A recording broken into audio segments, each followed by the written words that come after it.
"Don't sign that paper." My brother said, "Are you blind?"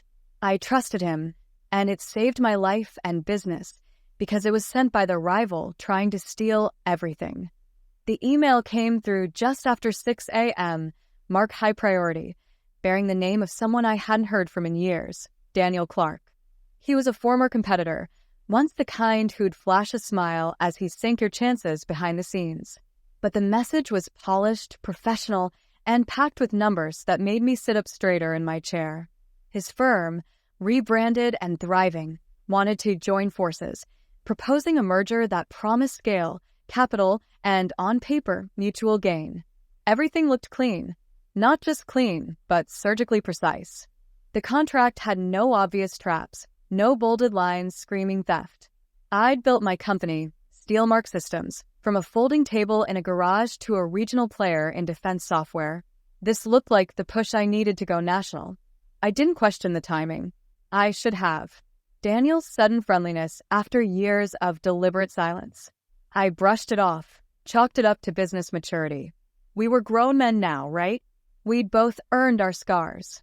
His emails struck the right chords, acknowledging the past, offering respect, even referencing specific software features from my recent product launch, which meant he'd been following us. That flattered me more than it should have. I printed the draft contract, already imagining press releases and office expansions. I laid the packet on my desk, thick with promise, when my brother walked in uninvited. Evan wasn't a part of the business. He never had been. He ran logistics for a freight company out west and was only in town because of our mother's checkup.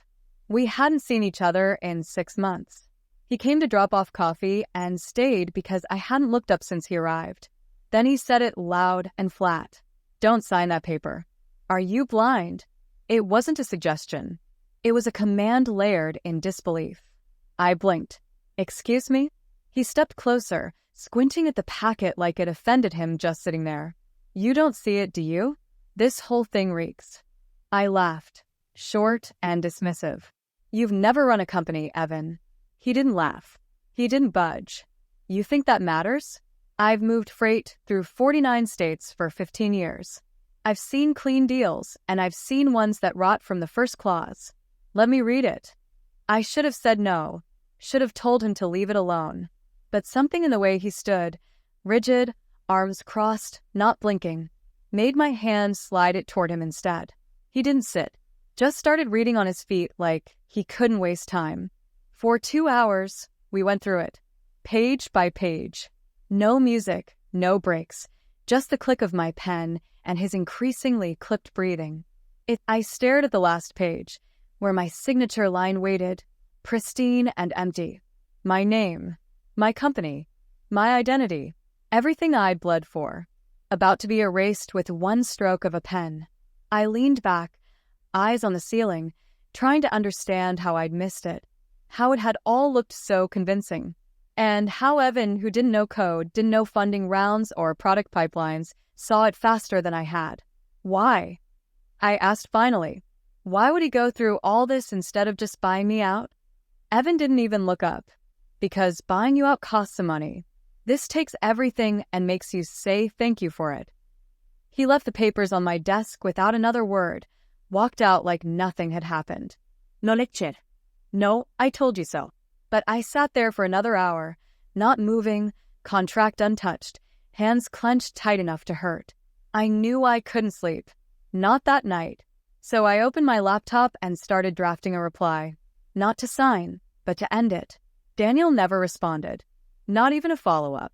I shredded the packet the next morning. 3 days passed without a single ping, call, or email from Daniel or anyone at Clark and Associates. The silence wasn't peace, it was strategy. I knew it. The kind of silence that waits for panic to set in. The kind that assumes I'd second-guess myself, spiral into regret, maybe reach out first. I didn't. I buried the shredded remains of the contract in a locked bin and spent that Monday morning wiping every shared folder, every cloud-connected draft, and every temporary access I'd stupidly granted his firm during early review. I left nothing untouched. Evan's warning had peeled something open in me, something that made me see threat where I'd once seen opportunity. By Tuesday, it got stranger.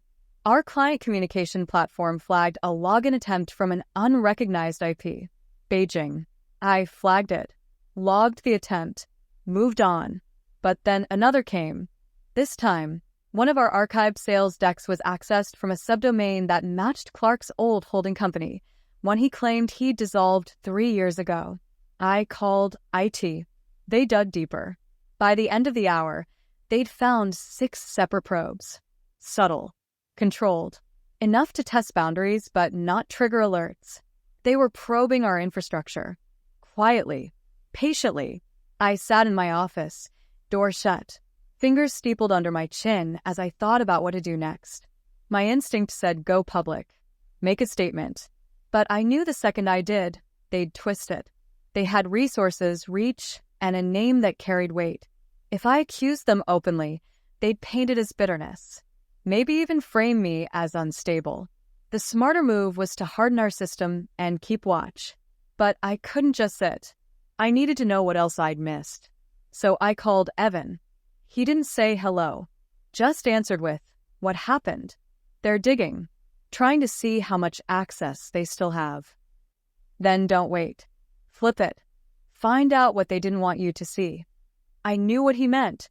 Daniel wouldn't have gone to all that effort if there wasn't something worth hiding. The contract was only half the plan. There had to be more. Maybe a secondary target.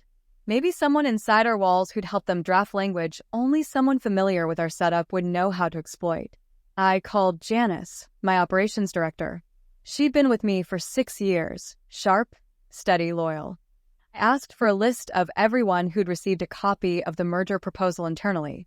Her voice faltered slightly before answering. "Just you. And, well, marketing. You said you wanted them to start draft visuals." I hadn't. I didn't give that instruction. I told her flatly. She was quiet. I got it from, which meant someone had duplicated my credentials. "Pull the logs," I told her. Everything from that morning. Who accessed what, from where. She hung up and called back 10 minutes later. Her voice was tighter now. Edges hardened. The access came from one of the floating laptops. Guest devices. It was plugged into our main conference dock. Whoever it was, they wiped it afterward. Drives clean. Who had access to the room? 4 people. I'll send the names. The list came through, and one name froze me. Mason Kells. He was new, brought in 6 months ago as a consultant to help scale our supply chain automation. Good resume. Solid referrals. Polite. Always in early, gone late. I remembered him complimenting Daniel's old firm in passing once, called them pioneers in predictive routing. I hadn't thought twice about it. Now I did. I called Evan back. I think we had a plant. He didn't sound surprised. Name? I gave it. I'll look him up. An hour later, Evan sent me screenshots. Mason's name didn't show up under any public Clark and Associates employee list. But he did show up in a LinkedIn photo from 2 years ago. Daniel at a networking event, arm around a younger man labeled brilliant intern from our systems, our / D team. Same guy, same face. Mason was never just a consultant. He'd been embedded. I called Janice back. I need Mason's system permissions revoked. Now. I want him out of the building within 10 minutes. He's not here. Where is he? He called in sick today. Said he had a fever. Did he leave anything behind? Laptop? Notebook. Desk was cleared when we came in. Nothing left. Even his ID tag's gone. Too fast. Too precise. He knew. Either they told him to pull out or he sensed we were on to him. Either way, it confirmed it. This wasn't just an attempted takeover. It was a coordinated breach. One meant to look like a handshake, while the other hand stole the keys. I canceled every meeting for the rest of the day. I called a private security firm we'd used once before when we suspected an IP theft. Told them I needed full system auditing. No details spared. They started immediately. What they found over the next 6 hours nearly made me sick. Clark's people had embedded a silent syncing module into our product analytics software. It wasn't stealing code. It was copying behavioral data, user patterns, usage timeframes, industry markers. It was learning how our customers used our product, how they integrated it into their operations. That data alone could power a clone software with tailored improvements. They hadn't planned to merge. They were building a version of us, only better, faster, and optimized using our own customer intelligence. The contract? That was just to silence me, shut down the original before the clone went live. I met Evan at a diner off the interstate that night. I slid the security report across the table. This is what they've been doing while pretending to partner. He scanned the first page, then looked at me. So what now? I fight. How? I paused, then said it out loud for the first time. I build something they can't copy. I strip everything vulnerable. I go lean, agile, and I track every person they've ever touched. Evan leaned forward. You sure you're ready for that? They tried to erase me. Quietly. I'm not going to stay quiet. He nodded once, then slid the report back. Then we start now. We split the work. He would trace everyone tied to Clark's network. Old interns, contractors, shared advisors, even third-party analysts. I would restructure the core of Steelmark. Kill any tool or system they'd had a chance to touch. Rebuild them in-house. Hard-coded. Controlled. That week, I fired 4 vendors. Canceled 3 contracts. Pulled 5 projects into blackout mode. Nobody outside the top team got access. I assigned task forces, broke workflows into silos, and required daily integrity checks across all endpoints. I told marketing to hold all public updates. No new feature announcements. No product timelines. We were ghosts now. Silent. Watching. And while we moved, I waited. I knew Daniel wouldn't let it go. People like him didn't walk away from a plan this deep unless they had a backup, and I was certain he did. Because Clark didn't just want my company. He wanted my name erased from the industry. And if I didn't stop him completely this time, he'd come back even sharper. Evan was right about one thing. This wasn't about business anymore. It was war. 2 weeks passed. Long hours, barely any rest, just cold focus. Every second felt borrowed, like I was still inside the blast radius of a bomb that hadn't stopped echoing. Clark had gone dark again, no emails, no calls, no moves I could track. But I didn't mistake the quiet for surrender. It meant he was adjusting, waiting, maybe even rerouting the plan to strike from a new direction. So I worked faster. Evan uncovered more than I expected. He traced 5 other startups Clark had approached with partnership offers over the past 3 years. 2 had folded. 1 had rebranded and vanished. Another had merged under pressure and dissolved within 8 months. The last one, the only survivor, was based in Chicago. A man named Malcolm Trent had once owned a cybersecurity firm until Clark gutted it during a similar fake merger. Evan reached out. The man called me back less than an hour later. His voice was rough, older than his photo online. You almost signed, didn't you? Almost. You got out early. That's rare. He told me how Clark worked, systematically, always using plants, always polite. He'd seen it happen too late. They'd taken his staff, his systems, even rerouted his main client to a dummy subsidiary registered under a different name. By the time he realized, the company had nothing left but its logo and a lawsuit he couldn't afford to win. You need to burn everything they touched, he told me. If there's one file left they accessed, even once, swipe it. And if you think you're ahead of them, double-check. I took his advice. That night, we purged our internal backups again. Not just data, but devices. We swapped out entire hardware chains, shredded endpoints, rewrote authentication scripts from scratch. Every line of our new code was written by a close circle of 7 engineers I trusted fully, isolated offline, working in shifts under surveillance. No notes left on cloud drives, no footprints. But I wasn't going to just defend anymore. I'd played defense long enough. Clark's mistake wasn't the breach. It was leaving behind a pattern. He wanted to clone my company, but to do that, he needed our customer usage metrics. What he didn't realize was that we'd changed our algorithms days before we found out about Mason. The tracking data they were pulling from us was outdated, flawed by design. I had replaced our behavioral prediction layer with a dummy module, realistic enough to pass casual inspection but programmed to mislead. Over the last 10 days, they'd been building their supposed new version based on intentionally corrupted patterns. And now I was going to expose it. I contacted a legal team specializing in corporate sabotage and silent IP theft. I gave them access to every log, every trace, every timestamped event. I didn't just want to block Clark. I wanted his name removed from this industry. We drafted a report, over 100 pages, with hard evidence, internal access logs, mirrored cloud sync routes, and the failed data siphoning attempt. At the same time, I reached out to our top clients. I didn't share everything, only enough. A warning, a demonstration of how their data had been compromised and how we responded in under 72 hours. I expected hesitation. What I got instead was support. They'd seen Clark's name before.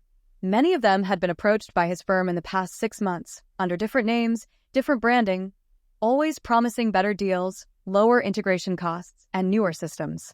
Now, it all made sense to them. What he was offering was our structure, twisted and repackaged. That gave me the green light. With the legal team's guidance, I prepared a formal statement for public release. Not an emotional post.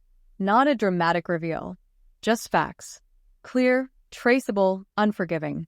On a Thursday morning at 9:02 a.m., we released the full disclosure. Names, dates, system paths, and every connection between Clark's firm and the false merger attempt. We didn't accuse, we presented. The industry did the rest. Within hours, major tech outlets picked it up. Headlines called it the most sophisticated clone theft attempt of the year. Emails flooded in. I ignored most of them, but then I got one from someone unexpected, Clark himself. No subject line. No greeting. Just a single sentence. You won't last forever playing scared. I replied with 2 words. I didn't. That was the last time I ever heard from him directly. The following week, the damage to Clark and Associates spread fast. Their lead partners began pulling out. Contracts were canceled. One of their primary investors went public, citing ethical breaches and liability concerns. The firm's site went offline a few days later. No statement. No press release. Just gone. It wasn't a full collapse. Not immediately. People like him don't vanish overnight. But his reach was crippled. His reputation burned. We strengthened our systems even further. A third-party firm completed a sweep. The result, clean. No trace access. No lingering hooks. We were free. I kept Evan on payroll. Offered him a full-time position as security director. He said no, he wasn't interested in the corporate world. But he did agree to be on call. His name now sits on a private contract, exclusive advisor. Whenever I need a second set of eyes, he gets the first look. We moved forward, smarter, leaner, sharper. Our clients stayed. Growth resumed. But I changed the way we operated. Fewer assumptions, more scrutiny, and zero tolerance for smiles that hide sharp teeth. Clark didn't just try to steal my company. He tried to bury everything I built with silence, fake courtesy, and polished poison. But the one person I thought didn't belong, my brother, stood between me and that quiet erasure. He didn't save the day with luck or guesses. He saved it because he saw what I didn't. Now, I don't sign anything without reading it twice. And I never underestimate silence again.